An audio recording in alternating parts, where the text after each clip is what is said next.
Hallo und herzlich willkommen zu den digitalen Quick-Tipps. Mein Name ist Arno Burger. Grundlegende Informationen zu Ansichten findet ihr in dem Video, das ich rechts oben in der Infokarte hinterlegt habe.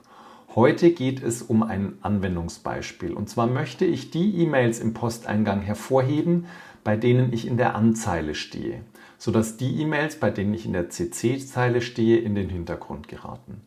Dazu gehe ich so vor: Ich bin im Posteingang, wähle das Menü Ansicht, dort Ansichtseinstellungen, bedingte Formatierung, hinzufügen, gebe einen Namen ein, nämlich Unmails, lege eine Bedingung fest, die wäre in diesem Fall unter Nachrichten, in denen ich mit weiteren Empfängern auf der Anzeile stehe.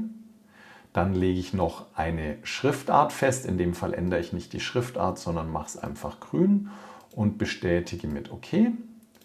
Und jetzt sehe ich alle E-Mails, bei denen ich unter CC stehe, normal wie bisher. Und die E-Mails, bei denen ich alleine unter anstehe, beziehungsweise bei denen ich mit anderen unter anstehe, die sehe ich in grün.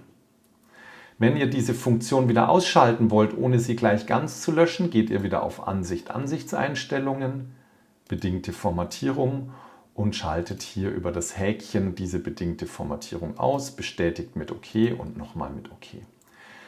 Wenn ihr wissen wollt, wie ihr die CC-Mails in Unterordner verschiebt, dann schaut euch das Video an, E-Mails automatisieren mit Regeln. Wenn es euch gefallen hat, hinterlasst mir gerne ein Like oder abonniert den Kanal. Und wenn ihr andere Anwendungsbeispiele für Ansichten habt, schreibt die gerne in die Kommentare, dann mache ich ein Video dazu. Ich wünsche euch noch einen schönen Tag. Ciao, euer Arno.